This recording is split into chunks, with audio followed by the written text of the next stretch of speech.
Muito boa tarde, Sr. Carlos Barbosa. Antes de Boa mais, tarde. muito obrigada por ter aceitado participar neste nosso projeto Mem News, que pretende, na verdade, fazer o registro de memórias relacionadas com o consumo noticioso, de meios de comunicação social. Muito obrigada, portanto, pela sua disponibilidade. Para começar, vou pedir-lhe para se apresentar, para nos falar um pouco sobre si, o nome completo, a idade, onde nasceu, a profissão que teve, pode ser? Com certeza, com muito gosto. Eu nasci exatamente em Paço de Arcos, Oeiras, e depois, com 3 anos, fui viver para Lisboa, para o Restelo. Sou filho de um militar, de um general, tenho 4 irmãos e uma irmã. Éramos uma família numerosa, e o meu percurso de vida foi um bocadinho, digamos, na parte educativa um bocado atribulado. Depois o meu pai teve várias comissões de serviço em África, 3 em Moçambique, portanto havia filhos, fui para o colégio militar, fui os meus irmãos e outros foram para a África e isso tudo. Portanto, só estabilizei quando cheguei à universidade, acabou a guerra colonial e então finalmente a família se reuniu. Só saímos de casa para casar, aos 20 e tal anos, não é? Que hoje é uma coisa inacreditável. Bem,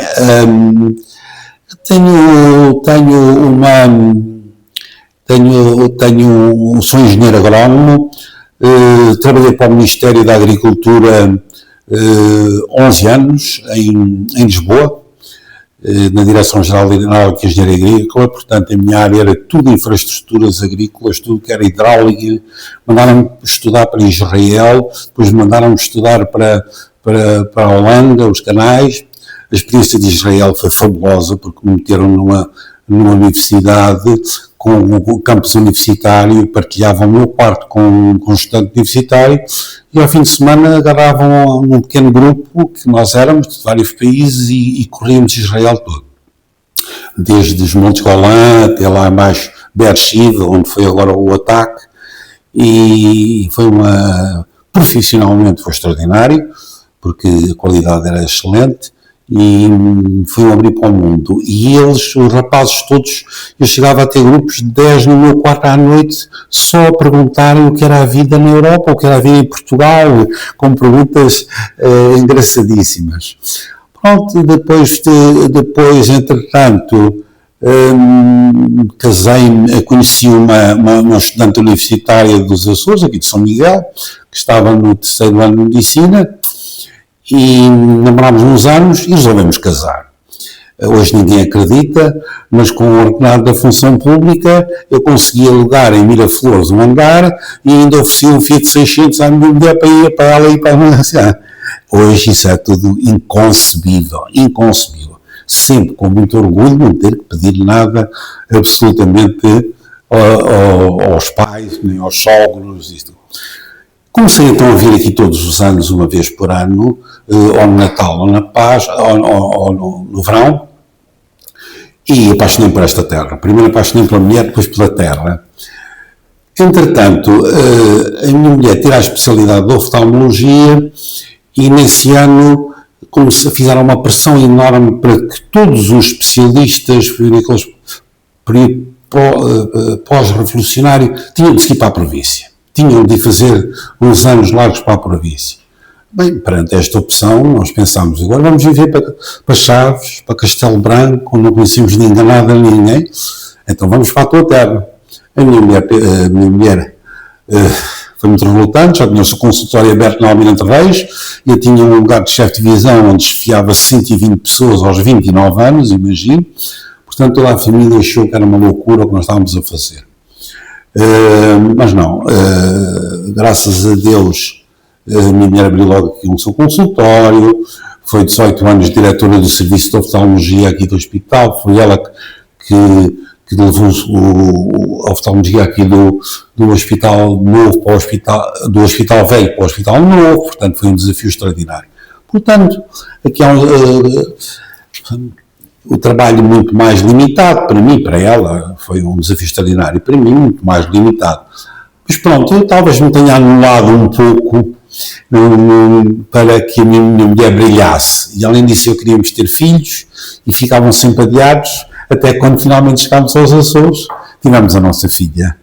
E, portanto, agora reformei-me aqui há uns anos e imediatamente pensei, não vou ficar em casa em frente à televisão como eu mantinha nas pernas. Eu sou uma pessoa muito ativa, faço muitos desportos, sempre fiz muitos desportos e muito ligado a tudo o que é associativismo. Fui secretário da Ordem dos Engenheiros cá, fui presidente de uma associação equestre, sou membro da Assembleia Municipal de Ponta Delgada, fui presidente da Assembleia de Freguesia de São José.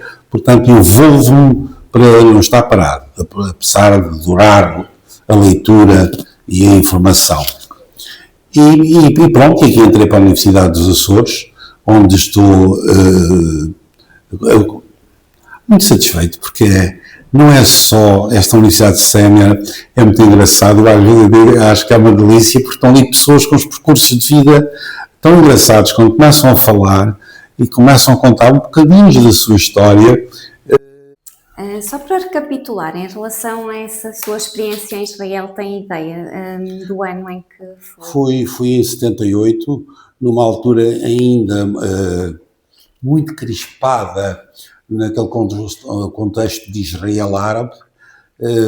Fui altamente escrutinado com entrevistas antes, depois aviões, e o ambiente da universidade, podem não acreditar, mas todos os estudantes é que defendiam a universidade, portanto havia patrulha, eles estavam escalados para todos os dias andarem com metralhadoras Uzi e com walkie-talkies e andavam toda a noite a patrulhar dentro do nosso campus universitário. Portanto, muitas vezes estávamos numa aula e tínhamos um colega nosso que estava com uma metralhadora ao lado. Tinha acontecido um caso, basta dizer que do meu dormitório eu via o Líbano, eu via as luzes do Líbano à noite, mas tinha havido um caso muito traumático de um ataque a um autocarro cheio de crianças, em que mandaram parar um autocarro com duas professoras na autoestrada que liga Haifa a Tel Aviv. Eu estava em Haifa, na Universidade do Technion, e morreram imensas crianças, e eu caí lá nessa altura. Portanto havia uma crispação muito grande e um cuidado extraordinário.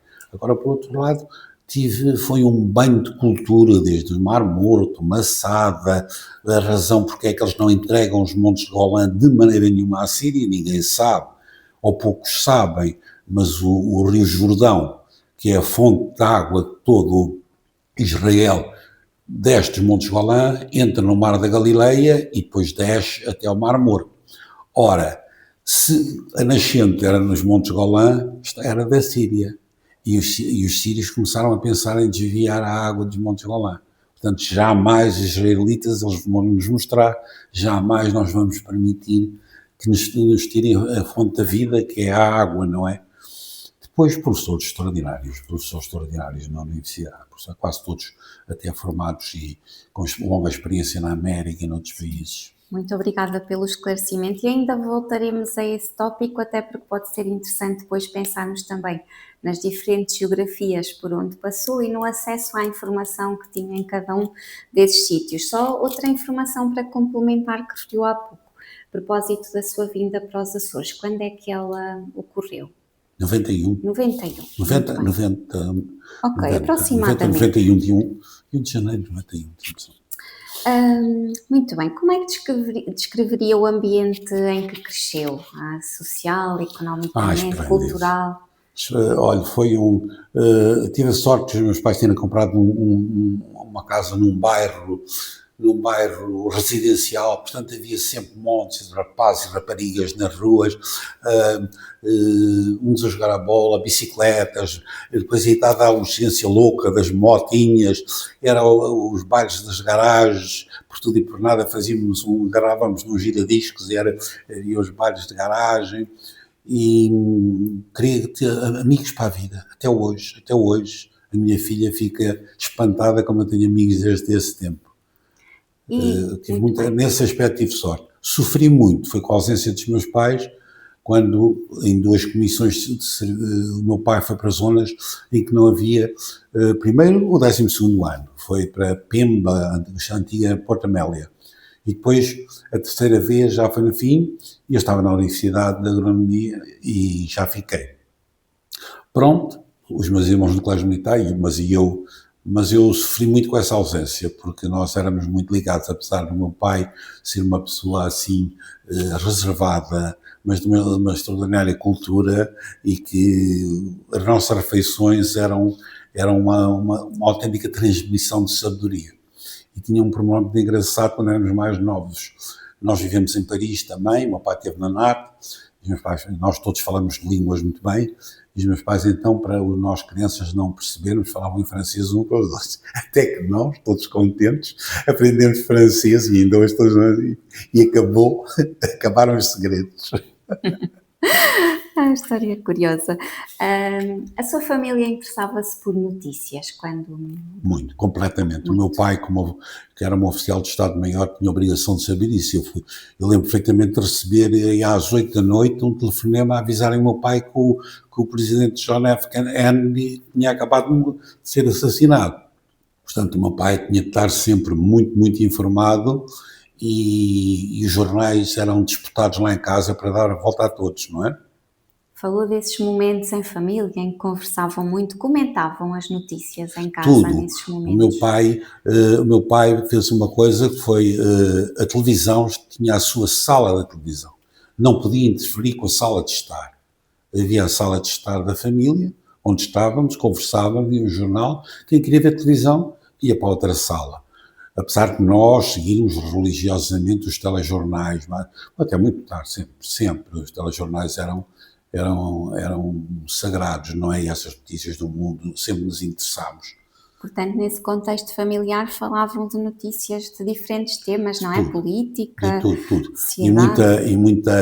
E a literatura que o meu pai tinha o cuidado de nos fornecer, deu-nos uma abertura enorme para o mundo. Li os livros todos do Júlio Verne quando era rapaz. Aos 18 anos já estava a ler o livrinho vermelho de Mao Tse-tung, não é? Assim, clandestinamente. E já falou aqui de alguns meios, dos jornais, da televisão, mas quais os meios que a família usava habitualmente para acompanhar as notícias?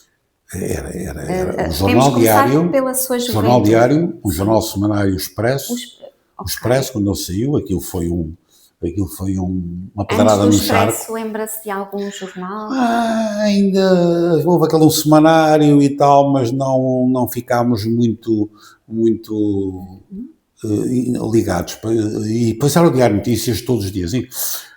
O Diário de Notícias. O Diário de Notícias. E pronto, e às vezes um correio, eu lembro para o Diário Polar à tarde, havia o Diário Polar, mas era assim, já umas noticiazinhas um bocadinho recantadas do dia. A rádio, eu também lembro do rádio, mas isso era mais um dos meus irmãos. Eu gostava de estudar em profundo silêncio, mas Mas também se lembra da rádio lá em casa. a rádio, sempre baixinho, mas era mais um dos meus irmãos que era capaz de fazer isso, que era estudar a ouvir a rádio, e nós, digamos, íamos ouvindo de vez em quando, não é? Ele vinha dizer, acabei de ouvir na rádio que... Já agora também, pessoalmente, quando é que começou a interessar-se por notícias? Tem memória sobre isso? Desde sempre? Desde muito novo. Muito novo. Há mais um pormenor que eu gostava de acrescentar, é que quando estive 2 anos, quando o meu pai estava em África, tive 2 anos em casa de um tio meu que me acolheu ali no Saldanha para eu continuar a estudar, e todas as noites ele ouvia as notícias da BBC.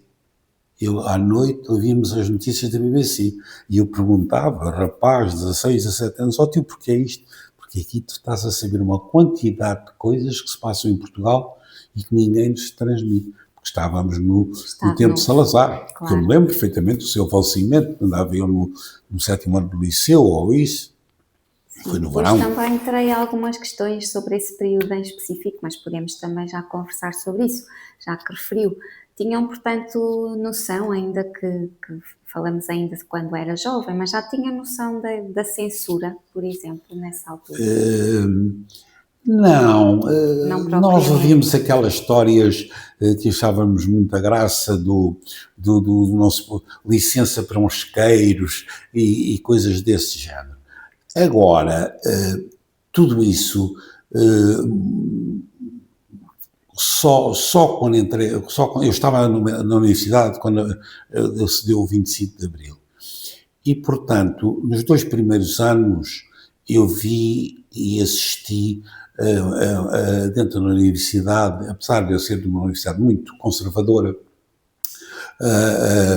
a certas conversas e certos acontecimentos, até posso contar um engraçado, que é, olha, eu vivo cá nos Açores, com um grupo da Luar, que era um grupo terrorista, não fizeram mais nada, senão pôr uma bomba numa catenária de alta de eletricidade que vinha de Castelo de Bode para Lisboa. Lisboa ficou às escuras durante um ano. 2 dias depois, estávamos na aula e entraram dois homens da PIDE, foram buscar o meu colega, que ele fazia parte do grupo, e teve preso e só foi liberto de Caxias no 25 de Abril. Hoje é um membro do partido de cá, e tudo, era uma joia de pessoa, mas pronto, era aquelas ilusões da juventude loucas, não é? Muito bem, e já lá iremos novamente, só para completar esta parte da juventude. Então terá sido, há pouco falou da BBC, qual foi o primeiro meio de comunicação que se lembra de utilizar para consumir notícias? Eu era muito do jornal. O jornal. Eu era muito no jornal. Mais os jornais, muito bem. Para cultivava-me, lendo muito. E no contexto familiar, não era? Sim, no contexto familiar. E sempre me interessei por literatura histórica. Tenho várias coleções da história de Portugal e do mundo, bibliografias, tenho de grandes personalidades, desde Winston Churchill e isso tudo. Eu não leio, pouco leio de romances, e portanto gosto muito de saber o que se passa no mundo e muitas vezes viajo só para ir ver coisas que eu li ali, não é? Que li aqui e para lá, não é? Há pouco também falou da televisão e da sala da televisão. Quando é que se lembra de ver televisão pela primeira vez? Vinho, a primeira televisão que houve lá no bairro foi um vizinho meu que era um comandante da TAP, ficou famosíssimo, vocês não imaginam, era o comandante Solano de Almeida, que foi casado com uma goesa e foi o último avião que saiu de Diu quando foi a ocupação da Índia pelos indianos. E ele ganhava muito bem os pilotos. E ele então comprou uma televisão e convidou os vizinhos todos, não calculo que foi a casa dele, era crianças pelo chão, era para ver a primeira emissão que foi feita na Feira Polar. Imagina, uma coisa extraordinária. Mas agora, se lhe posso acrescentar, fui à Índia, fui dar aqui uns anos uma volta. Em Goa, arranjámos um guia que era um senhor de idade. E ele começa a descrição dizendo: o primeiro português a chegar à Índia foi Vasco da Gama e o último foi o comandante Solano de Almeida. E eu disse: meu vizinho e grande amigo. Ai, o homem. Ele não acreditava, ele abraçou-se a mim, conhece os filhos, a mulher, goesa e tudo. O homem ficou tão feliz, perguntar-me, já tinha falecido e isso, tudo isso. Portanto, são voltas que a vida dá. Mas esse homem ficou famoso porque tirou de lá os últimos portugueses, com o aeródromo a ser todo bombardeado, e ele contornou aqueles buracos nas pistas, já estava todo arrebentado, para levar os portugueses para Karachi e ali para a Europa. Muito bem. Voltando à temática da televisão, lembra-se de algum programa em particular que sim, gostasse olha, de ver ou que visse habitualmente? Esses grandes serões com o Vitorino de Mésio, que era uma delícia, e eu, às vezes ainda hoje me pergunto como é que aquele homem conseguia ter a minha família toda, os meus pais e rapazes e raparigas, todas as idades, sentados, ouvi-lo. Uma pessoa que parecia que não preparava o tema, quer dizer, ele tinha um tema, com certeza, mas aquilo não fluía com uma tal naturalidade, não havia uma cábula, não havia e as coisas iam, que era um encanto, ficávamos encantados a ouvi-lo. Esse tal senhor vinha lá de umas ilhas muito longínquas, Mal não sabia é? nessa E não sei altura. o quê. E exatamente as voltas que a vida dá, e por isso é que eu continuo a dizer, aquele homem abriu ou deu a conhecer aos portugueses esse tal Açores, porque eu conhecia os Açores de ouvir falar do vulcão dos Capelinhos. E há uns vizinhos meus, que eram as pessoas também de Poços, que se meteram num barco e vieram ao Faial de propósito, vieram de barco ver o vulcão dos Capelinhos, e depois nos contavam isso tudo. Já que fala desse acontecimento, quando diz que ouviu falar, foi através da comunicação social, das notícias? Começaram a aparecer umas filmagens que apareciam, a preto e branco, aquela coisa toda, aquela cinza toda, aquela gente toda a fugir e isso tudo. E vim encontrar numa das minhas viagens pelo mundo, que andei pela Califórnia toda e pelo Vale de São Joaquim, ainda encontrei muitos descendentes que emigraram nessa altura e que hoje estão muito bem na vida e isso tudo. Mas lembro perfeitamente do abalo que foi em Lisboa, o vulcão dos Capelinhos. Também vi ao telejornal, por exemplo. Todos. Isso era sagrado, não se falhava um telejornal. E já agora também podemos falar um pouco do cinema. Tem memórias de ir ao cinema na sua juventude? Isso era um encanto. No meu bairro, no Cinema do Restelo, havia uma sala de cinema.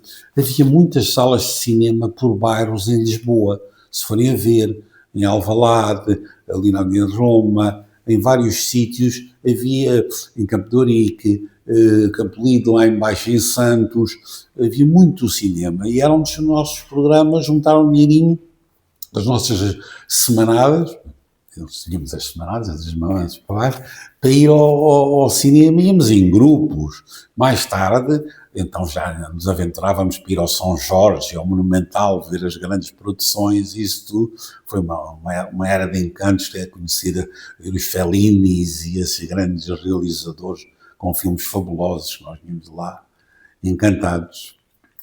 Agora já podemos talvez entrar na idade adulta, para tentar também recuperar o registro de memórias que tenha dessa fase já adulta, em relação ao consumo de jornais, se continuou a consumir jornais, que tipo de jornais, ou mesmo depois também em relação à rádio, à televisão.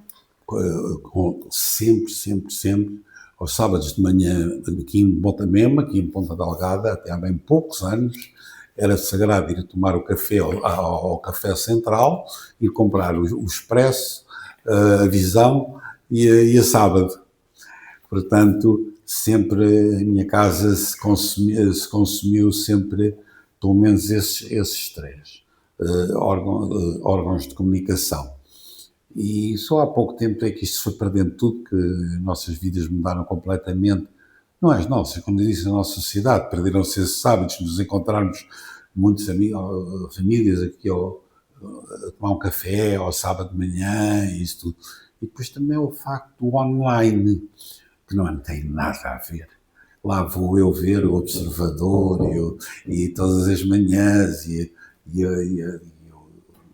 as notícias americanas, mas não tem o encanto nem a beleza de estarmos ali sentados a ler aqueles artigos de opinião e isso tudo. Por acaso eu ia precisamente também perguntar se o consumo de notícias tinha mudado ao longo dos anos, e já está a descrever um pouco essa situação, essas mudanças, até do ponto de vista da convivência social, não é?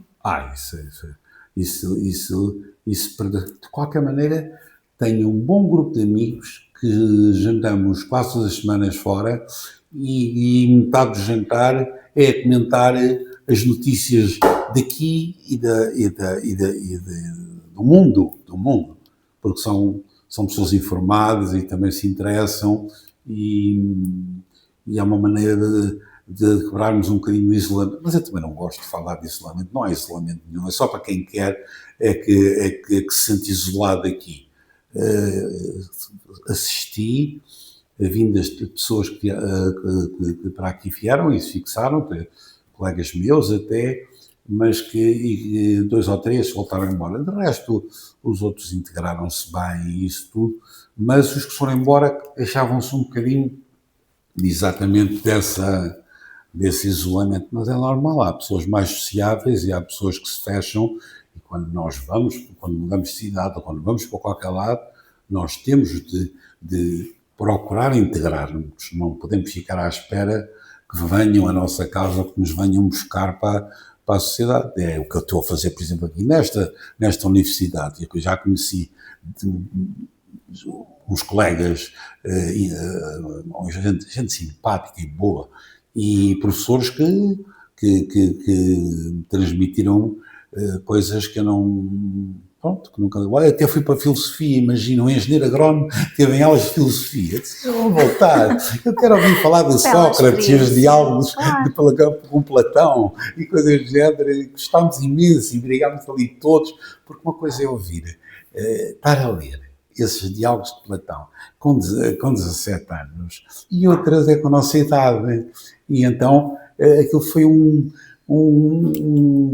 despertar para uma nova realidade. Eu acho que os professores aqui deviam fazer isso, pegar isso um bocado e puxar por nós, porque nós com certeza que cadeiras, digamos, muito específicas, como já tentaram dar-nos, tem pouco interesse, porque nós ainda nos lembramos todos das linhas de caminho de ferro de Portugal continental, ainda continuo a dizer as linhas e os afluentes da margem direita Nós gostamos mais das psicologias, das sociologias, a história, estamos lá todos, não é? Relações internacionais, também foi sempre muito bom. A sua área também para nós é um desconhecimento total, porque a maioria de nós nunca teve qualquer contacto com um jornalista, não é? A não ser na imagem. Claro, sim, sem dúvida, uma experiência muito enriquecedora. Já agora, só voltando a essa, até porque mencionou também, na verdade, novamente essa sua vinda, não é? Para São Miguel. Também penso que poderia ser interessante, não sei se tem memórias sobre isso, e se pode partilhar, mas como é que sentiu a mudança, não é? Isto é, para alguém que vem de Lisboa, certo, não é? Como é que foi depois chegar aqui, nomeadamente... Eu sou um privilegiado. Sim. Eu entrei aqui casado com uma açoriana médica do Hospital de Ponte Delgada, que era uma pessoa conhecida. Portanto, as portas abriram-se para mim. Um caso ou outro de pessoas que terão dito uma ou outra palavra um bocadinho ao português, ou coisas assim desse género, não é?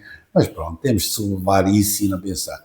Mas de resto, em geral, eu não tenho nada a dizer da maneira como fui recebido. Eu também sou uma pessoa que vou usar a palavra descarado, me aproximo das pessoas, naturalmente, como está, como não está, e quem sou, e faço perguntas.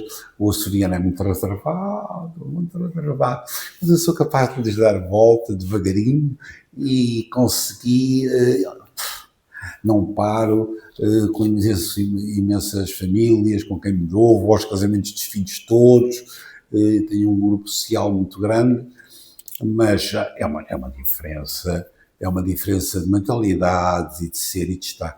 As novas gerações estão completamente diferentes. Era uma sociedade bastante fechada, com muita endogamia, este clube miquelense do qual eu faço parte, era evidente uma maneira dos meninos e as meninas das famílias desta terra se casarem entre si, portanto eles são todos primos. A minha geração aqui são todos primos entre eles, que eles próprios dizem o meu primo, a minha prima, o meu primo, e portanto não é bom por várias razões, até por nível que sabem tem problemas das consanguinidades, isso tudo que se nota muito aqui nos Açores. Há muitos casos de pessoas com problemas desses. Agora não, agora está uma lufada de ar fresco que veio de imensa gente do continente para aqui viver, fixar-se, trabalhar e, portanto, E os nossos jovens vão-se todos embora, é o grande problema, é ver os nossos filhos irem-se embora, uma porcentagem muito grande do que sai aqui, acaba o 12º ano, vai estudar para fora, eu diria quase 80% não volta. não volta, porque eu estive ligado ao desporto e isso tudo, e faz-nos uma aflição. Estamos a preparar os jovens e pronto, e de repente os pais dizem, pronto, foi-se embora. As raparigas começam a namorar com lá, e também há todo um outro problema, que é, às vezes querem voltar, mas os cursos que tiraram não têm lugar cá.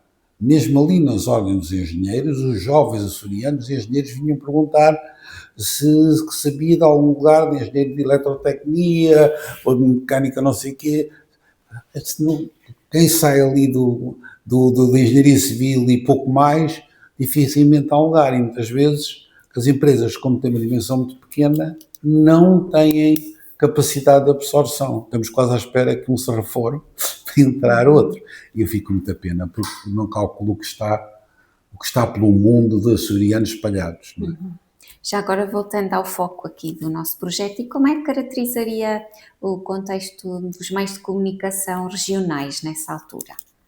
Eu sou assinante desde a primeira hora. Cá cheguei. De 2 jornais. Quais? Todos os dias batem-me à porta, 6 da manhã, chegam os jornais, e eu, portanto, ainda sou daqueles... Quais é que É o assina? Açoriano Oriental e o Rei dos Açores.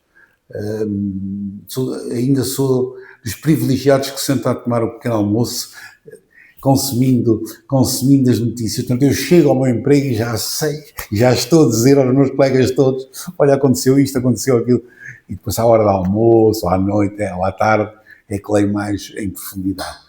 Mas é assinante da edição em papel ainda. em papel, sempre, não quero saber, enquanto houver papel, eu sou um consumidor. As pilhas de jornais ao lado da minha são assim, não é? E desde essa altura, desde que chegou então que Desde o primeiro, mas se não foi no primeiro mês, fui logo aos jornais assinar os jornais de cada terra. E também vê televisão regional? Sim, não. Não. Francamente, vou confessar, fui perdendo o encanto com a televisão regional, também talvez por ter já não estar na função pública e, portanto, notícias que me podiam interessar, saber o que estavam a passar, principalmente nas ilhas. Aqui mais ou menos a pessoa está a informar umas obras e coisas deste género, mas a degradação da qualidade dos nossos governantes e políticos leva-nos a ver um certo desencanto, porque se entrou muito na confrontação com linguagens que ninguém... Quando eu às vezes ligo, por exemplo, em direto para a Assembleia Regional, eu não acho que aquilo...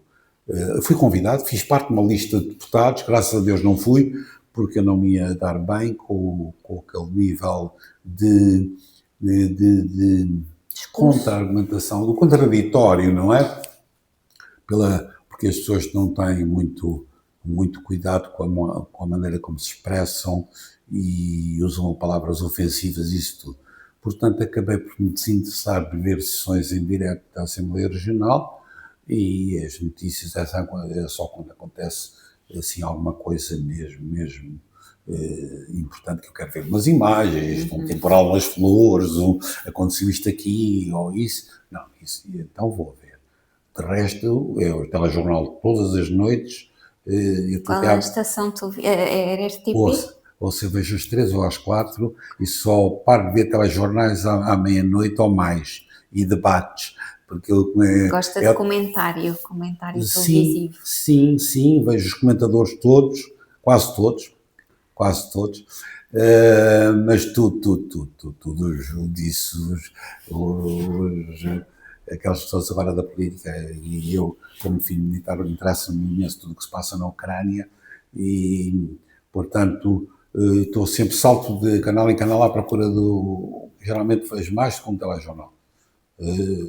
Muito SIC, eu tenho menos o RTP1 e um bocadinho agora deste da NAU, que tem debates interessantes com pessoas a fazer, a abordar os problemas com profundidade, a deixar, acima de tudo, os entrevistados falar, porque é muito... há entrevistadores que perdem um bocadinho a noção. Eu quero é saber o que aquele senhor diz, não é o que a entrevistador, que a senhora que está a fazer a entrevista pensa, não é? É deixá-los discorrer. Mas olha, é os nossos sonhos. Não há filmes, não há telenovelas, não há isso, e a minha mulher vem do consultório e diz-me, põe-me um telejornal. E eu ponho-lhe logo um telejornal para ela ver. Muito bem. E rádio já agora? Houve rádio atualmente? Alguma rádio que costuma ouvir? Não, era consumidor de rádio na estrada, no carro. Sim. Trabalhei 10 anos na Ribeira Grande e para cima e para baixo ia ouvindo as músicas. E que rádio é que eu via, lembra-se, nessa altura? Era mais música, eu procurava um bocadinho mais música. Sim. E menos as notícias, mais música, para me fazer companhia pela estrada. Portanto, ia buscar sempre um bocadinho os canais, até imagino Asas do Atlântico de Santa Maria, imagino que é uma delícia de um canal, sim, para se ouvirmos músicas dos anos 70 e 80, ainda ouvimos, mas havia alguns debates engraçados que aconteciam na rádio à tarde, principalmente ao fim da tarde havia vários debates na rádio com o doutor, com o professor Garcia, lembra-se, e com acho que o Estevão da Câmara, eram interessantes esses diálogos. E vinha a ouvi-los por aí abaixo. Sim, há pouco, por acaso, ainda bem que refere esse aspecto, que há pouco esqueci-me de lhe perguntar se também se lembrava de algum jornalista, ou apresentador, ou locutor, até mesmo dos tempos de juventude que por algum motivo o tenha marcado. Era os famosos Fialho Gouveia, Carlos Cruz, esses assim, Zip. eram estrelas como na América são, há aqueles que duram geração. Hoje em dia, aquela apresentadora Clara de Sousa, nitidamente que esmaga os outros, mas tem ali também 2 ou 3 que andam. E está a surgir uma nova geração de comentadores, como aquela rapariga Castelo Branco, e isso tudo muito engraçado, muito assertivo, muito assumida. E depois temos uma que dá cabo daquilo tudo, que é a Joana Amaral Dias. Nós precisamos disso, precisamos de pessoas, desde que se comportem corretamente. Pronto, não é preciso agitar as águas, nós precisamos um bocadinho. As nossas vidas às vezes as pessoas são tão cinzentas. Já vi uma pessoa que vive num andar em Santo António das Cavaleiros, que não tem nada para onde ir, que aquilo é o único momento em que está entretido, e há esse tipo de debates. Ele vai tomar partido, ele vai para no dia seguinte, vai ao café e vai dizer, tu viste aquilo? Viste? É como agora a Aventura.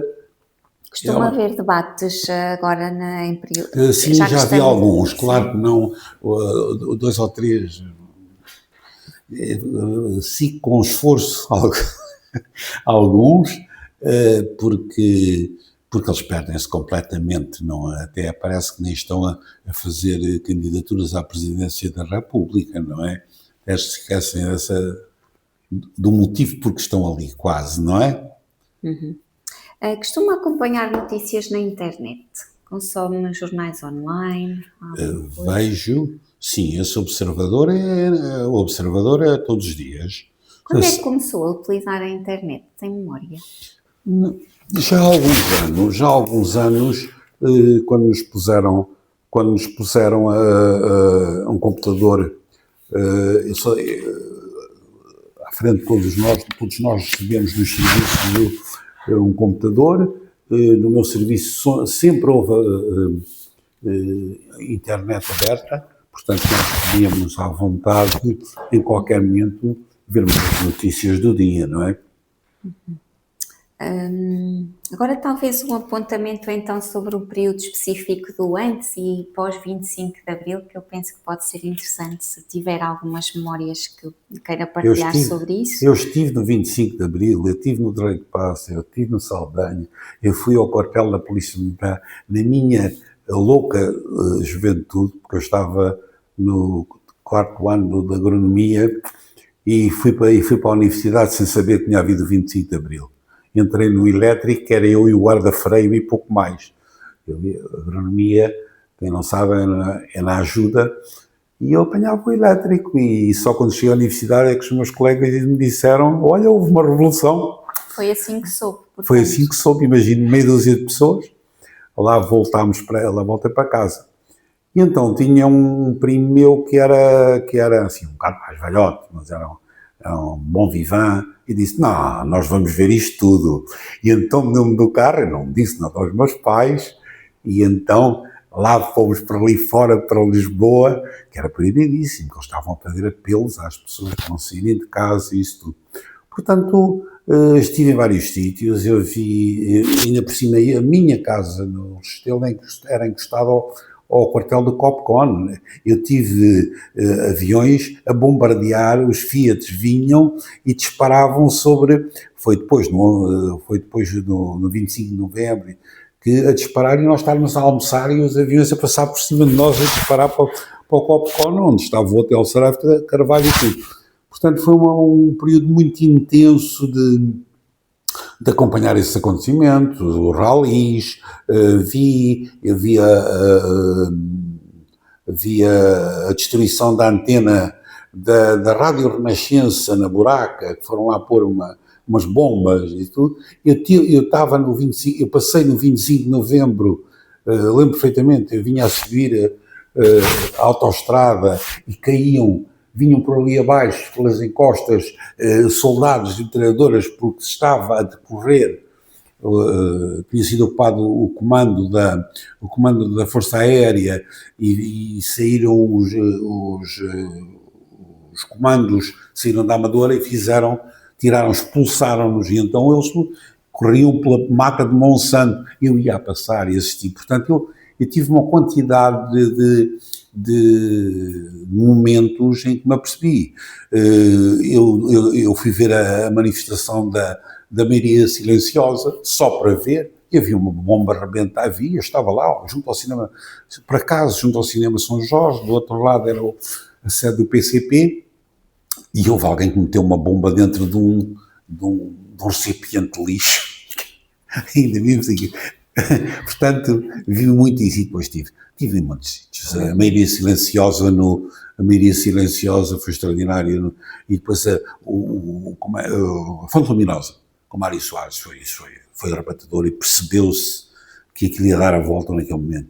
Estive no Campo Pequeno, quando o CDS faz um comício no Campo Pequeno, e foi todo cercado pelo pessoal de esquerda, que não os deixava de sair.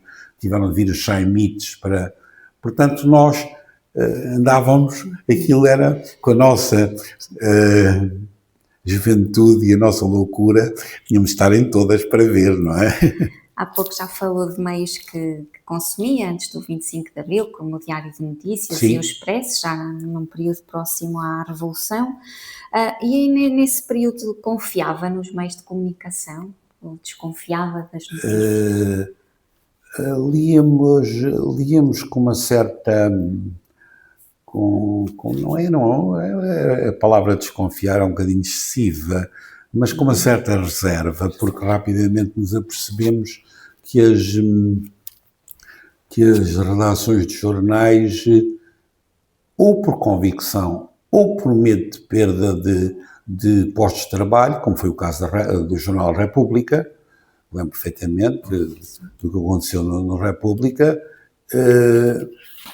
digamos que tínhamos uma visão muito tendenciosa do que se estava a passar, não é? Mas isso não impedia que fosse ler, não é? Mas comentava-se muito. A universidade, as pessoas não acreditam, os intervalos das aulas só se discutia política. Só se discutia política. Não havia futebol, não havia nada, era, até porque nós não sabíamos, estávamos todos à beira de seguir para a guerra colonial. Meus colegas saíam, acabavam a universidade, seguiam para a África, e portanto nós nunca sabíamos, estávamos sempre a ver, vai haver descolonização, não vai haver descolonização, como é que vai ser, o que é que nos vai acontecer, não é? Tanto que há um vizinho meu, um grande amigo meu, que vem na coluna do Salgueiro Maia de Santarém para Lisboa para o Terreiro Paço. E por muito que se conte e diga histórias que vieram eles muito heróicos, ele diz, nós não sabíamos para o que vinhamos. Ele era um soldado, não tinha estudado, era soldado oficial. Podem ver o nome dele na lista. A maioria de nós foi acordado, meteram-nos uma espingarda nas mãos, meteram-nos no autocarro, vamos para uma revolução em Lisboa, não sei. E nós vinhamos aterrorizados, porque só quem tinha formação política eram os oficiais, não eram os soldadozinhos, não é? Portanto, quando chegámos ao Terreiro Paço e foi todo aquele aparato, com carros de combate, com uma fragata no Tejo e isso tudo, portanto, foi um período muito conturbado, muito engraçado, mas que esta geração já está quase a acabar, qualquer dia não há ninguém para contar esses pormenores. Por isso também a importância de termos estes registros. Exatamente. Também me parece muito importante desde logo por isso. Acha que a censura pode de alguma forma ter influenciado a maneira como acompanhou os acontecimentos e ajuizou sobre eles nessa altura? Não, porque acho que nós tínhamos muita informação paralela, nós soubemos perfeitamente do desvio do Santa Maria pelo Henrique Alvão, da morte do Humberto Delgado, todas aquelas histórias todas, do atentado que houve, uma tentativa de assalto a um quartel em Beja, portanto, portas e travessas, ia-se sabendo de muita coisa, e de prisões, muitas prisões políticas, não é? Uhum. Há pouco também falou da guerra colonial. Lembra-se de notícias sobre a guerra colonial? Eu estive em África, estive em Moçambique, acompanhei o meu pai na primeira, em Moçambique, tive 2 anos, terra de sonho, uma maravilha. Toda a minha família era militares, todos.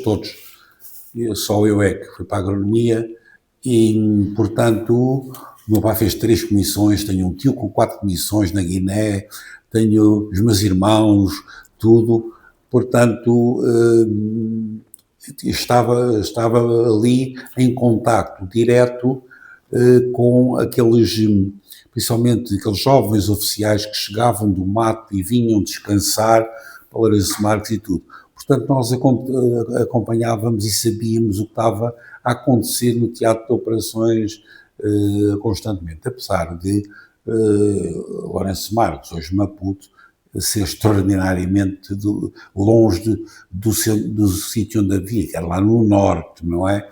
Mas acompanhámos tudo. E aqui há uns anos resolvi voltar a Moçambique para recordar e mostrar à minha mulher e à minha filha o que era Moçambique. E tenho a sorte de entrar no Hotel Polana, estou a fazer o registro e tenho o professor Marcelo Caetano ao meu lado a perguntar-me o que é que vocês estão aqui a fazer. E nós dissemos, a mulher concreto, e ele tem esta história, não sei se posso contar, foi engraçadíssima, e ele diz, eu vim cá dar uma conferência, isso tudo, não sei, ele ainda era professor só, ainda não era, por exemplo, estou tão sozinho, posso ir jantar com vocês? E ele disse, pode. Eu tinha combinado com um amigo meu, irmos a jantar a um restaurante de lançares. O meu amigo, quando chega e vê o professor Marcelo ao meu lado, tu conheces.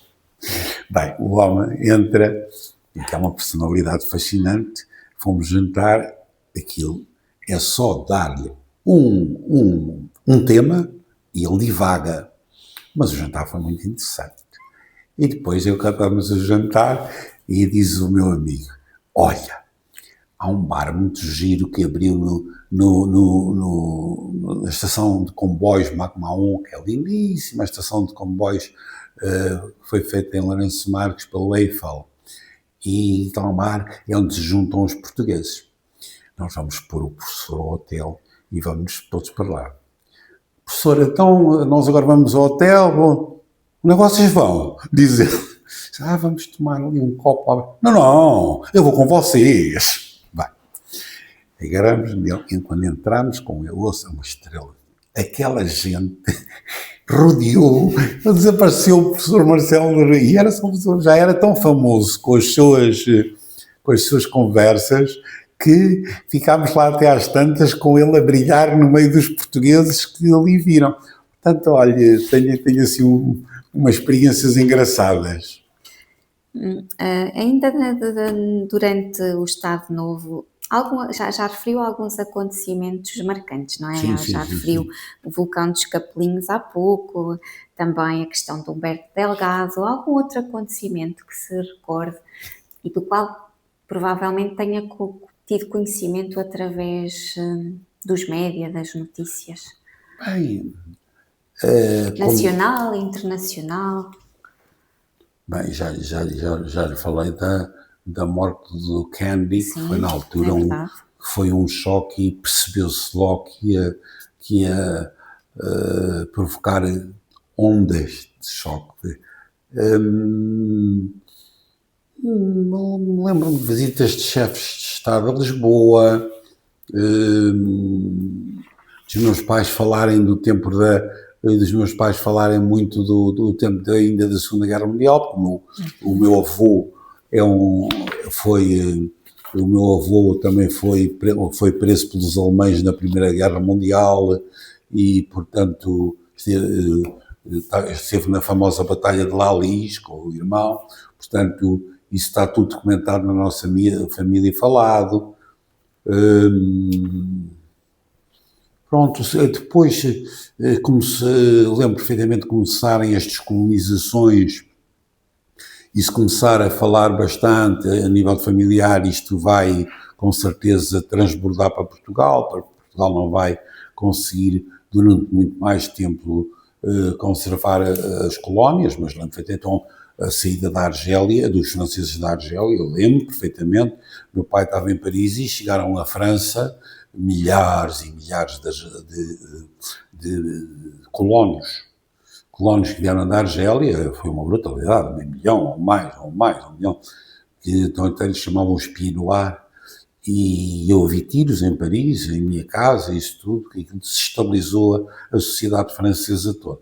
Graças a Deus acompanhei muito a questão dos nossos repatriados, como se chamaram, e não houve problemas grandes. Mas isso foi e através dos meios de comunicação social também acompanhou o processo de descolonização, a chegada dos retornados? Eu fui ajudar a tirar coisas aos barcos, desde carros de amigos, porque as pessoas, não sei se sabe, mas mandavam os carros e mandavam aqueles caixotes, a Marginal de Lisboa estava cheia, e depois pediam para nós, por favor, escreviam os nomes, pediam aos amigos, por favor, vai buscar o meu carro, por favor, vai-me buscar um caixote, e eu cheguei a fazer isso com pessoas que conheci, porque, coitados, era a única maneira, portanto era um bocado deprimente passar ali na parte baixa da cidade e ver tanto carro na beira-rio, tanto caixote, e depois foi as toneladas de pessoas que chegaram. E ao mesmo tempo está-se a dar ocupações de herdades, os meus amigos, pais dos meus amigos a fugirem para o Brasil, porque de um dia para o outro perderam as suas empresas e os seus rendimentos. Foi uma convulsão muito grande social. Para o meu serviço eu entrei e imediatamente chegaram repatriados, entraram logo não sei quantos repatriados que entraram para a função pública, que a admissão que a função pública admitiu logo muitos repatriados. Pode ter a certeza que a informação era muito mais verbal do que lida, não é? Era um bocadinho, procurava-se, mas nunca se sabia bem,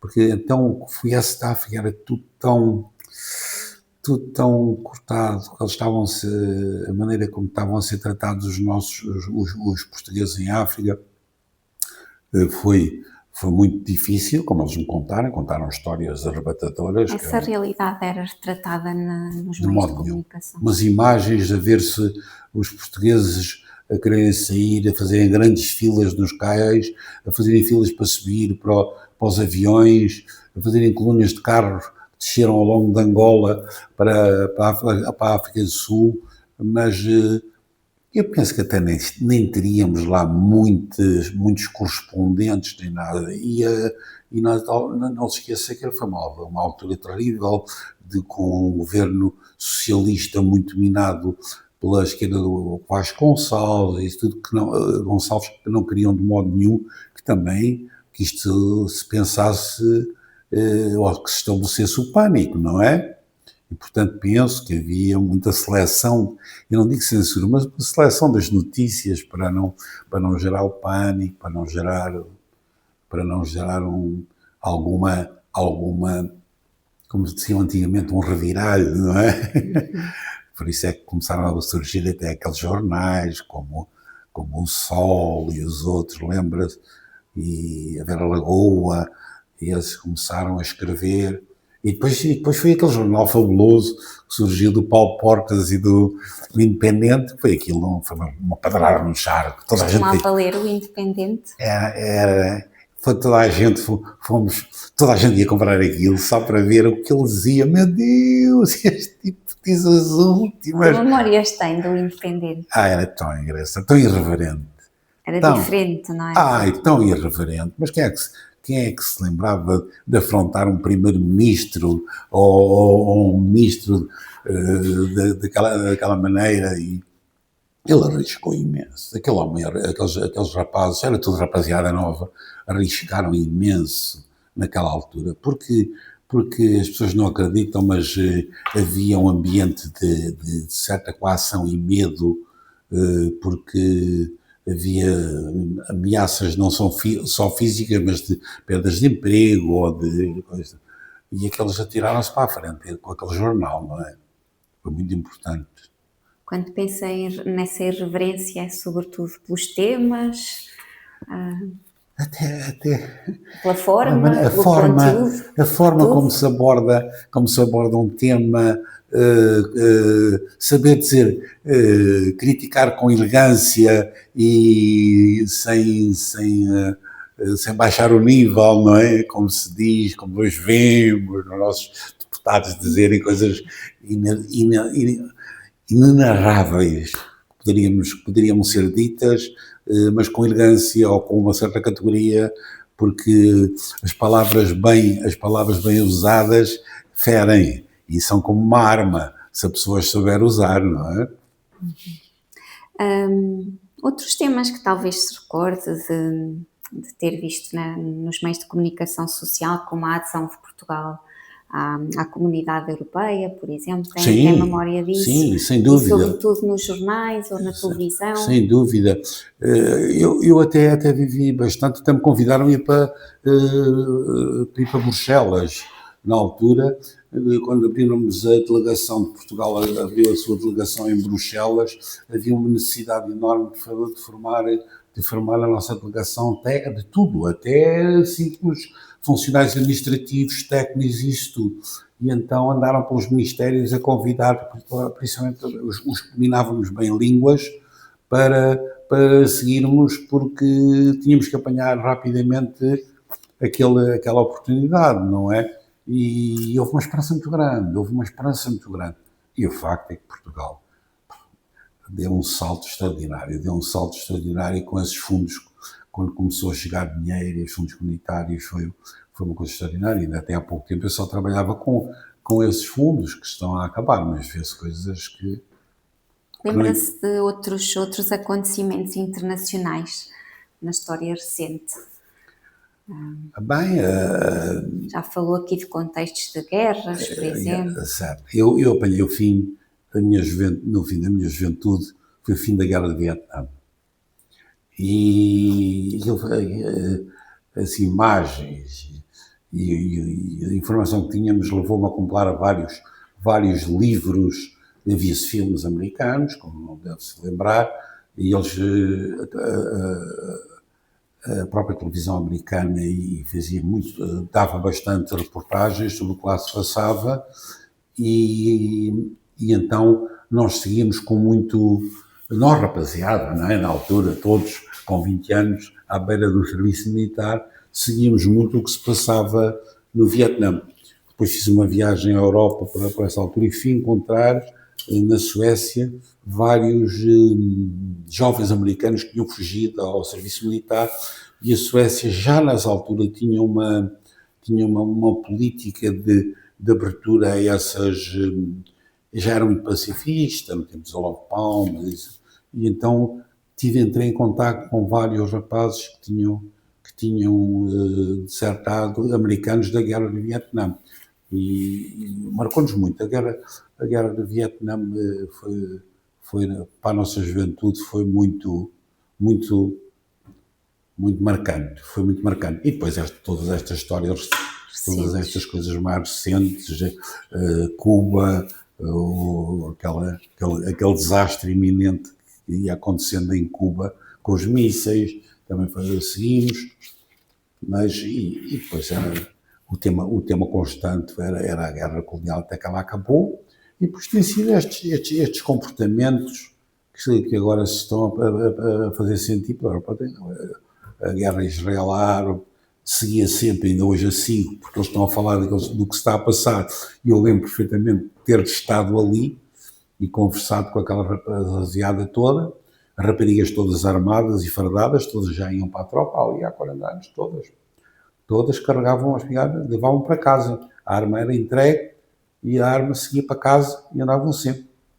Eu ia de uma cidade para outra em autocarros, e tínhamos o chão do nosso autocarro cheio de espingardas. Eles punham a espingarda ali ao lado, e, portanto, aquele serviço militar obrigatório era uma coisa a séria e impressionou-me muito. Portanto, fiquei sempre muito ligado a Israel. As pessoas não tomam bem um partido, porque eu acho que há ali uma falta de conhecimento mundial. Já li os livros todos, desde os Egos, os Esses, tudo, mas o facto de que eu estive em kibbutz, dormi em kibbutz, eu vi os palestinianos entrarem todos os dias para apanhar fruta, porque não havia colonos suficientes nos kibbutz, então eles admitem, pagam-lhes, eles ao fim do dia vão-se embora para as suas aldeias, na Cisjordânia, estou a falar na Cisjordânia. E depois perguntei porque é que eles todos falavam árabe. Eles disseram, não, é o inglês e o árabe é aprendido por nós. Porquê o árabe? Nós queremos saber o que eles estão a falar ao nosso lado. Todos nós temos de estar a perceber tudo o que está aqui a passar ao nosso lado. Portanto, acompanhei toda a vida, tudo o que se passava ali no Médio Oriente. E depois também andei ali a viajar pelo Egito, por esses sítios todos. E depois, mais recentemente, toda esta, porque eu também fui logo à Jugoslávia, já fui à Rússia, já fui a Moscou, já fui a São Petersburgo, já andei lá a falar com aquela gente, e, portanto, estou com muita pena do que está a acontecer. Estou com muita pena do que está a acontecer. A minha família já adotou 2 famílias ucranianas, já temos lá em Lisboa 2 mulheres com filhos, que estão a trabalhar, uma para a minha cunhada e outra para a minha filha. Também tem uma funcionária também ucraniana, chora, essa rapariga chora tanto com as imagens. A mãe dela é ucraniana, filha de russo, diz que é tudo fake news, põe-se a ver a televisão porque a mãe era russa, como sabe, há imensos na Ucrânia, há imensos casamentos mistos.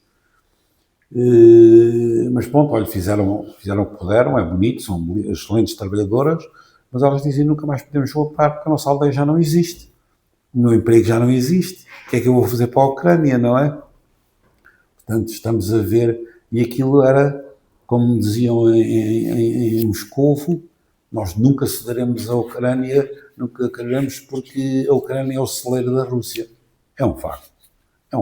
As produções são os segundos maiores produtores mundiais de trigo, os primeiros produtores mundiais de sementes de girassol. Aquilo é uma riqueza agrícola, uma coisa extraordinária, não é? Mas não pode, penso que não, os países têm direito à sua autodeterminação e a decidirem por si, e portanto faz-me um bocadinho de impressão. E agora tenho falado com lituanos, por várias razões, estão com tanto medo de voltarem a ser ocupados. Eles adoramos a nossa liberdade, tivemos tanto tempo. Depois fui resolvi para a Polónia, para ver também, fui ver Cracóvia, Varsóvia, e eles também estão, apesar de ser outro povo, mas sofreram tanto com o nazismo que eles dizem, não, nós nunca mais vamos ser ocupados. Nós nunca mais foi o que nos vamos permitir. Portanto, acompanho com todos os dias isto e com pena porque, é como dizem às brincadeiras, enquanto eles estiverem na Ucrânia, estão muito bem. Se eles conquistam a Ucrânia, os países bálticos vão-se logo abaixo e a Finlândia também, que tem 5 milhões de habitantes, não é nada, vai embora. Portanto, temos de agradecer o sítio onde estamos e o que estamos e o Portugal que é e os Açores o que são, não é? E ainda hoje vinha no avião de madrugada, vinha ao lado um imigrante com velho, dizia, a América, os Açores, já não é? A América agora é os Açores, vive-se melhor nos Açores. É verdade, é verdade. Eu vou todos os anos, há 10 anos à América, eles trabalham tanto, meu Deus, eles trabalham, a maioria deles tem 2 empregos, o que eles me dizem que têm encargos fixos de educação dos filhos. A minha prima casou com um americano do Pentágono e ela desde o primeiro mês em que a filha nasceu começou a pôr de lado todos os meses $100 lá para aqui para a universidade da minha filha daqui a 20 anos. Aquilo é o ensino ali e depois é as férias, que eles não têm férias, trabalham desvaradamente para ter 10 dias de férias ou isso tudo. São conceitos de vida muito diferentes dos Voltando nossos. aqui precisamente aos Açores, e porque já vivo cá há 30 anos, não é isso? Ao longo destas décadas, algumas notícias que mais o tenham marcado, de âmbito regional agora? Eu tenho seguido, eu sempre estive ligado aqui a um partido político que vem do meu tempo, da universidade, não sei se posso confessar, Partido Social-Democrata, e sempre andei assim ligado, mas sempre, digamos, em comissões políticas, em Assembleia de Freguesia, essas coisas, não quis de modo nenhum envolver-me mais, até pela minha condição de, eu vou dizer uma palavra feia, por ser português. Não acho que não me sentiria bem, porque tenho os Açores no coração, mas sinto que seria ocupar um lugar político, não estaria muito certo da minha parte. Há aqui valores e pessoas com valor suficiente para fazer tudo isso. Portanto, eu dou sempre os meus contributos, estive nas comissões regionais e comissões políticas, dou os meus pareceres como técnico, especialmente, e depois tenho de viajar pelas ilhas todas. Conheci as ilhas todas, falei com aquela gente toda, eu estive 4 dias fechado no Corvo, em situações engraçadíssimas e em vários sítios, e fui conhecendo esta ilha a ilha e percebi esta dicotomia tão grande, ilha para ilha, e depois os bairrismos, isso tudo, e eu defendia São Miguel, porque como é que tu, continental, defendes dessa maneira São Miguel? É verdade, nós temos de defender a nossa realidade. Se um Florentino luta e defende, tudo muito bem, mas tem de compreender a realidade que de facto da ilha de São Miguel ter a sua dimensão tão grande e ser um motor disto tudo, quer não é? E então eu tentava delicadamente mostrar-lhes eles, atenção, tal, vocês têm, não é? Não se pode chegar à Ilha do Corvo, como foram mostrar orgulhosamente um ar de terceira idade, lindo, fechado, há 4 anos, 2 ou 3 anos. E eu pergunto, mas isto está fechado? Temos 2 problemas. Vai ser uma vergonha à primeira família que puser aqui o seu idoso. Vai ser uma desonra, não tratas dos teus velhos. Isso, você já pensou que no dia que aquilo abrimos, temos de contratar uma cozinheira, uma enfermeira, um guarda da noite, um não sei quê, um não sei quê. Já viu o preço que aquilo vai ficar? Então estava ali feito. Mas tinham direito, não é? Portanto, eu deparei com situações tão engraçadas, Claro. mas é aquela de, também tinham que ter uma caixa multibanco. E tem uma caixa de multibanco, já há muitos anos no corpo. Está sempre esgotada de dinheiro. Nunca tem dinheiro, dirige-se à caixa de multibanco, mais próxima, é nas flores. Como eles dizem. Depois são excessos que eu vi por essas ilhas todas dos dinheiros europeus, que a nossa lavoura recebeu imensos subsídios e houve muita gente que ficou a nadar em dinheiro, porque tinham as terras eram suas, as casas eram suas porque herdaram, isso tudo. Não há dinheiro para sítio para gastar, não é isso tudo. Portanto, há pessoas com muito, muito dinheiro, com casas fabulosas, com carros desnecessários à porta. Eu, quando passei nos Corvos, já tinha 35 carros e uma moto com a cilindrada de 1000 centímetros cúbicos. E eu perguntei o que é que este tipo faz. E ele vai para a pista de aviação, vai até ao fundo e volta. Bzum, bzum, bzum, bzum. Pronto. O Corvo só tem 2 ruas. E eu nunca mais me esqueço da ida do Mário Soares ao Corvo, em cima de que só havia um trator com reboque. E há uma fotografia famosíssima de Mário Soares agarrado ao reboque, coitado, ir lá acima ao caldeirão ver a vista. Agora tem 30 e tal carros ou 40. Mas pronto. Dizem com muita piada aqui nos Açores. Eu não tenho direito. Eu não posso ter. Não tenho direito. Tenho. Não há justificação nenhuma para ter, mas, claro. Não é? Em relação aos Açores, claro que falamos de novilhas e de muitas semelhanças, mas também muitas diferenças. Muita. Nomeadamente em termos de cobertura informativa também. Eu não calculo, roubaram os jornais que eu levava do avião, quando cheguei ao Corvo. Aquilo que eu disse, eu tenho o jornal de manhã às 6 da manhã, apanhei o avião às 8, eu levei os 2 jornais na mão, sentei-me no avião, lá fui a ler. Chega a uma comunica residencial, que era do Rita, que foi presidente da Câmara até do Corvo, muito famoso, muitos anos, ele fez uma vivenda com os quartinhos. O Rita, agarra-me nos jornais, tira-me lá. A partir daí, os meus jornais andaram a correr, toda a gente, os 2 jornais do dia, andaram a correr, toda a gente ali, que lá para ali estava, toda a gente queria consultar, quer dizer, eles são ávidos de... Eu só ouvi imensa rádio. Eu percebi que e a televisão regional, que quase todas as ilhas, a nível rural, eu entrava na Casa dos Lavradores, porque tinha de ir muito à Casa dos Lavradores, devido à minha profissão, e a televisão estava quase sempre ligada ao canal regional. Eles estavam a ver as nossas notícias, eles sabiam o que estava a passar e estavam a acompanhar, e acompanhavam aqueles programas que começavam logo de manhã com o Pedro, com aquele jornalista que estava a manhã toda a fazer aquelas manhãs da rádio, que era muito famoso, e eles gostavam, via-se que as pessoas estavam a acompanhar a televisão regional, que celebrou este ano 50 anos também.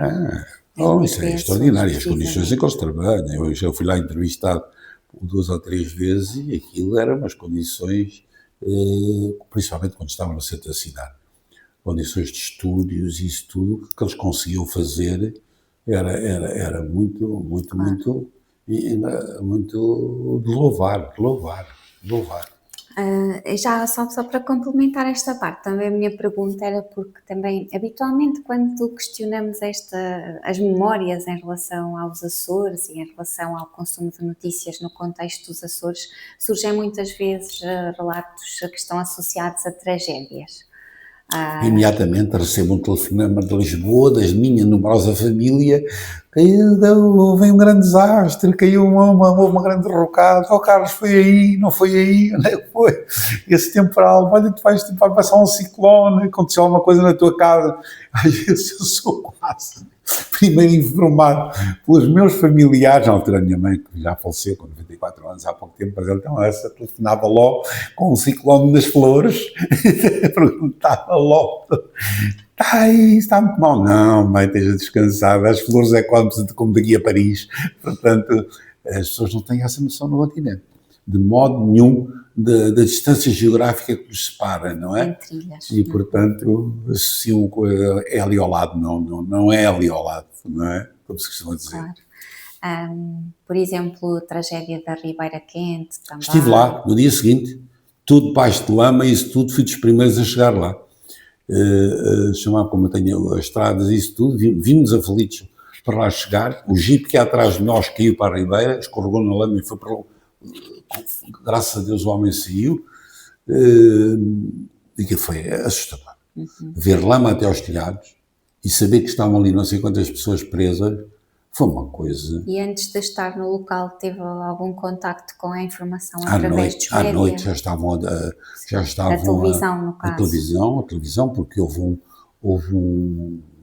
foi assim que o Estevão Gago da Câmara, que tem casa nas Furnas, conseguiu fazer aquele caminho todo a pé, fez quase 10 km a pé por cima de lama e foi das primeiras pessoas a chegar lá e a dar a notícia a nível nacional. Isso foi super marcante e muito chocante, muito chocante. Outros acontecimentos, como acidentes aéreos, por exemplo, de Santa Maria. Isso foi outro, foi um choque aqui. Eu fui lá depois ver o sítio e as condições em que se deu aquilo é perfeitamente inacreditável como é que um avião bate numa comieira que só tem um caminho de terra, comieira dos dois lados, bastava ele passar 10 metros mais acima e já não tinha acontecido lá. E infelizmente aquilo morreu tudo. Quem lá chegou, aquele jornalista, disse que era só pedaços de corpos espalhados por aquelas árvores todas e isso tudo. Foi terrível. Mas nós também, eu tenho mais memórias mais para trás, de um avião cheio de estudantes que vinha da Venezuela e caiu na terceira, fez 3 tentativas de aterragem e a terceira aterrou nos pastos ao lado e morreu tudo. Eles vinham tão exaustos, terem uma viagem, eu estava cá a passar um verão, uma viagem tão turbulenta que o piloto já vinha desesperado e a caminho da Europa e resolveu aterrar aqui e ali na memória ficou-me esse caso também na memória aqui desta terra. Temos às vezes assim umas situações... A visita do Papa, lembra-se? Perfeitamente. Acompanhou através da televisão? Não, na rua. Não. Mas, infelizmente, optaram por dar notícias às pessoas, então a terceira foi um fiasco. Foi um fiasco monumental, não se fala nisso, é um assunto um bocadinho tabu. Resolveram dizer à população, através de avisos, que não descessem para a cidade, porque não ia ser muita gente, e por não sei o quê. E na terceira, então, o estádio teve vazio. Depois o Papa entra aqui, e eu moro ali junto ao Campo de São Francisco, e a própria Rua de Lisboa, por onde ele entrou, eram 2 filazinhas de pessoas dos 2 lados e o Campo de São Francisco também não tinha muita gente. Depois houve uma grande polémica, em vez de ter havido um apelo à participação, houve um apelo que tiveram medo da multidão, eu não sei, pronto, são ideias, mas depois houve aquela cena fabulosa com o Papa, que o Santo Cristo saiu do seu lugar, só sai uma vez por ano, mas por vir cá o Papa foi montado um palanquinho junto à fortaleza e foi posto ali o Santo Cristo. Quando estava a chegar o Papa, a irmã responsável pelo embelezamento e o vestido do Papa avança com uma almofada muito bonita, toda bordada, que põe. E o cardeal, que era na altura o número 1 da Santa Sé, com o pé afasta a almofada e diz: ele não a vai usar. E a freira, mas ele não a vai usar. Certo e sabido. O Santo Papa chegou, ajoelhou ali no chão, esteve imenso tempo a orar, nós estávamos a ver, fez um silêncio enorme e nunca mais acabava. Até que foi exatamente, eu tenho pena de não lembrar o nome do cardeal, que era o primeiro-ministro da Igreja, que o agarrou, tocou-lhe e agarrou aqui, porque ele olhou para a imagem e ficou perfeitamente extasiado. Diz que ficou altamente comovido e não saía dali. E foi um momento lindíssimo que aconteceu ali no Campo de São Francisco. Muito bem. Bem, já estamos quase a terminar, que a entrevista já vai longa. Agora talvez respostas mais rápidas. Se eu lhe perguntasse ao longo da sua vida qual o meio noticioso que mais o marcou, eu acho que já sei mais ou menos a resposta. É a televisão, sem dúvida. A televisão. A televisão, mas nunca dispensando a leitura, a leitura, porque eu sou um leitor compulsivo, tenho uma grande biblioteca, mas para o tema ali na altura é aquilo. Depois vou aprofundar. Também e então, pela força das imagens, talvez. Sim, é isso mesmo. Mas depois gosto de ver, porque no dia seguinte vem a notícia, mas já vem o comentário, a reflexão ou a perspectiva de pessoas com outra formação, não é claro. a telegráfica, não é? Valoriza muito a informação, mas também a opinião. Sem dúvida, sem dúvida. E acha que os meios de comunicação de algum modo afetaram a maneira como compreendeu os acontecimentos e até como os recorda? Sem dúvida. Eu acho que é uma base de toda a minha cultura, é essa. Complementada com viagens por todo o mundo. Das redes sociais, há pouco não lhe perguntei quando estávamos a falar da internet. Não gosto, não uso nada, nem Facebooks, nem essas coisas todas, porque não gosto, vejo imagens que me incomodam, vejo pessoas com reputações atacadas sem haver um poder contraditório, e isso faz-me, não pode ser. Preocupou a questão da desinformação, por exemplo?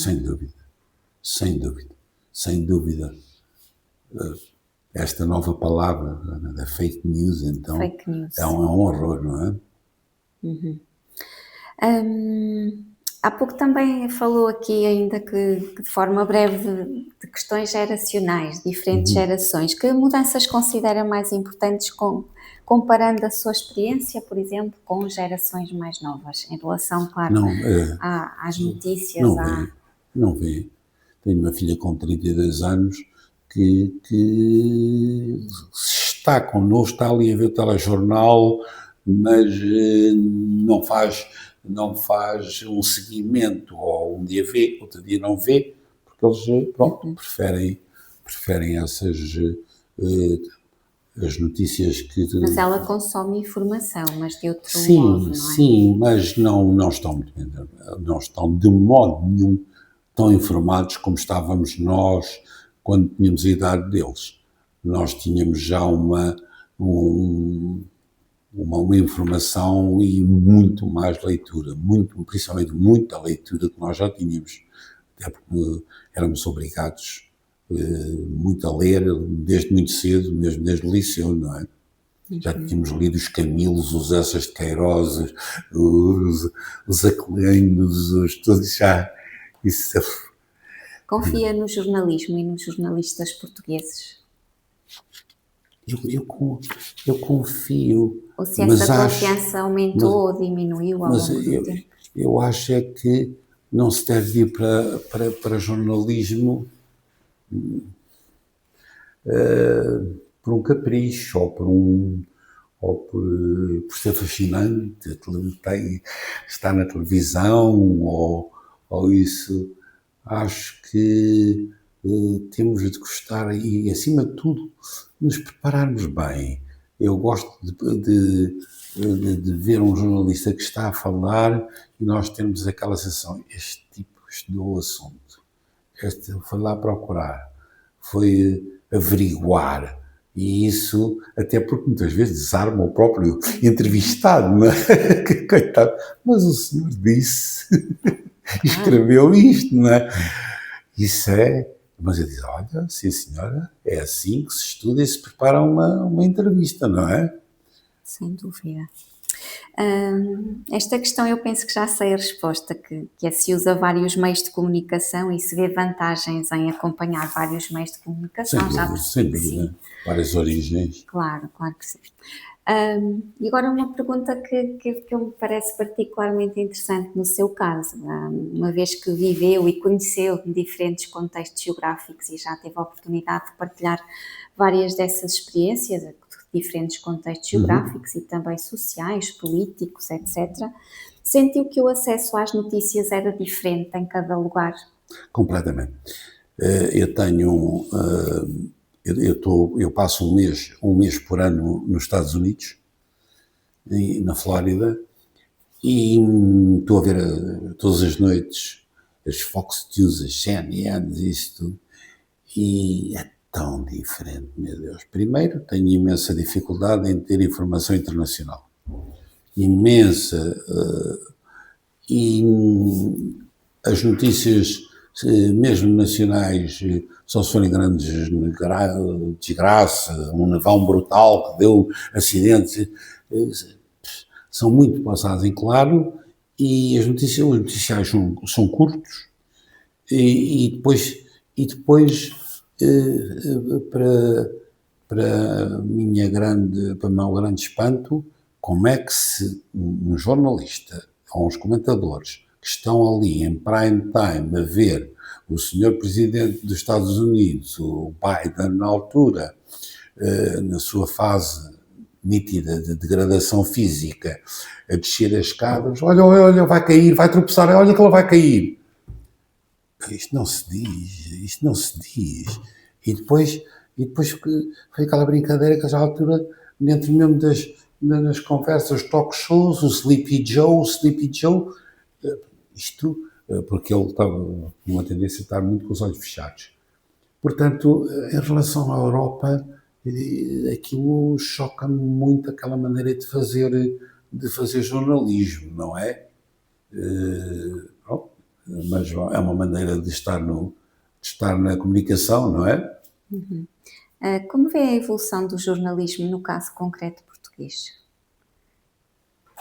Eu acho que tem futuro, eu acho que, por amor de Deus, não percam é a coragem de enfrentar os assuntos difíceis, e que nós temos várias. Agora, por exemplo, esta questão da imigração está terrível.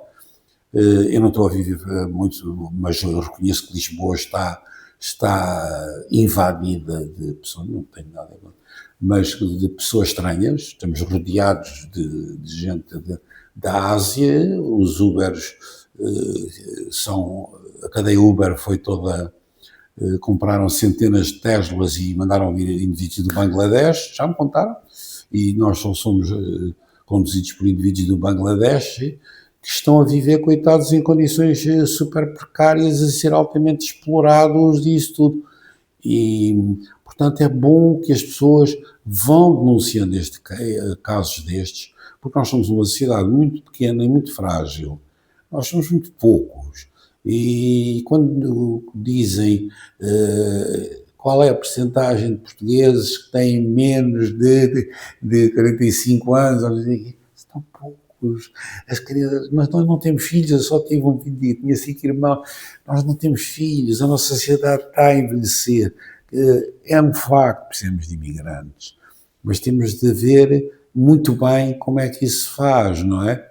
E não pode ser utilizado como arma de arremesso político, mas pronto, é um caso, por exemplo, do jornalismo, porque a exploração que estava a acontecer em vários sítios de Portugal, como no Alentejo, nas estufas de Odmira, se não fossem os jornalistas terem ido lá mostrar como eles estavam, onde eles dormiam, como dormiam, por amor de Deus, não é?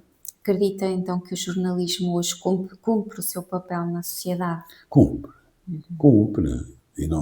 e que não parem.